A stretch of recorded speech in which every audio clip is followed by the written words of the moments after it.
La renuncia de la comisionada de la Policía Nacional, Aminta Granera, confirma que es una prisionera política de Daniel Ortega que posiblemente termine asesinada o encarcelada para encubrir los abusos de poder del presidente y engañar al pueblo sobre su responsabilidad directa de la violencia contra los estudiantes. Granera no es inocente de corrupción, pero no es culpable de la violencia. Confundir esto beneficia el ajedrez maquiavélico que caracteriza a Ortega.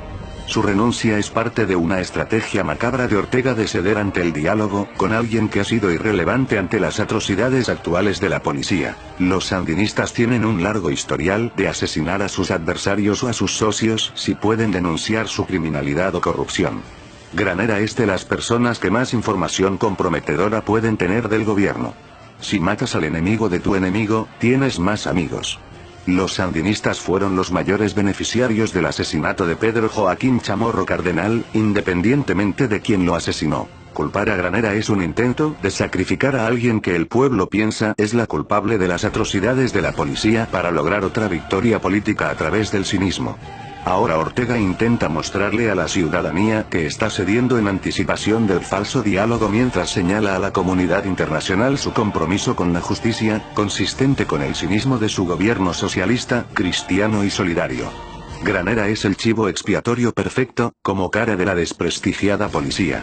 Granera permanecía en el poder para usarla de escudo político para opacar la criminalidad y confundir al pueblo, especialmente cuando la policía está involucrada en corrupción y crímenes graves. Antes de ceder a la corrupción, Granera fue respetada y admirada, gerenciando la policía con integridad e independencia hasta que Ortega consolidó su control sobre los poderes del Estado y la involucró en su agenda. La policía es una de las entidades clave para sostener la dictadura, por lo tanto, requieren de alguien de mucha confianza para controlarla.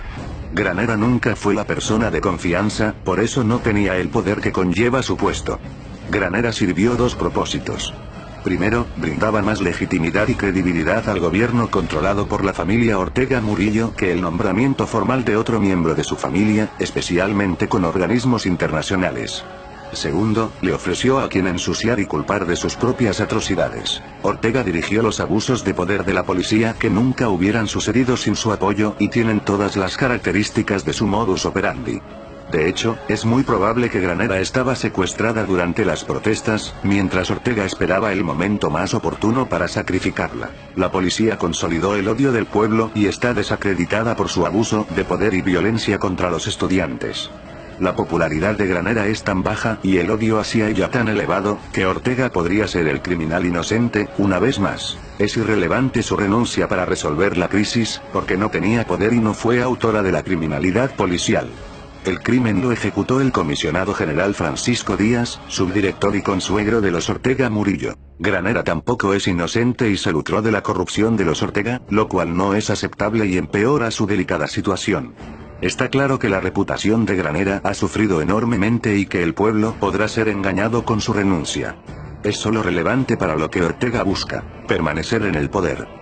Si sabemos que Rosario Murillo permitió que su esposo violara a su propia hija, por la simple probabilidad al poder, no dudemos de lo que esta pareja es capaz de hacer para permanecer en el poder. Lo más probable es que Granera no podía renunciar antes y había sido ofrecida plata o plomo, sin saber que su decisión nunca la desligaba del peligro del plomo. Ortega tiene a quien culpar por su criminalidad. Los abusos recientes y su renuncia dejan a Granera más vulnerable. La justicia cínica de Ortega la está posicionando para que sea la cara de la culpabilidad, lo cual aparentaría dejar a Ortega expuesto a futuras declaraciones de Granera. Ortega no tiene historial de dejar con vida a quienes pueden denunciar su corrupción. La renuncia de Granera es el primer paso de un capítulo negro y peligroso para el país. Granera fue incorrectamente considerada la cúpula de la policía por un país que demanda justicia ante graves crímenes en estos días. Por lo tanto, Granera es percibida como enemiga de los estudiantes que se declaran enemigos de Ortega. Entonces, al destituir o eliminar al enemigo de los enemigos, Ortega seguirá intentando aparentar que cede cuando no cede, mientras busca cómo distraer y confundir para seguir gobernando. Su renuncia no elimina el riesgo u oportunismo de Ortega. Fácilmente podría ser asesinada, usándola una segunda vez. En este caso, Ortega culparía a los estudiantes para demostrar que son delincuentes. El pueblo está reaccionando a un juego de tablero con emoción. Ortega planifica su próxima movida en un juego de ajedrez político con vidas humanas sin emoción, que le sale natural. Granera es su próxima ficha descartable con un posible doble uso político. Llegó el día de que Ortega sacrifica a Granera para protegerse. Esperemos no escale rápidamente como hizo con Alexis Argüello, cuando este estaba por denunciar los crímenes de Ortega. El jaque mate golpea a la puerta de Granera. A pesar del odio que se merece la policía, es importante saber quiénes son los responsables por los abusos contra los estudiantes. No es Granera. Los actores del crimen de la policía son la pareja Ortega Murillo con su consuegro Francisco Díaz.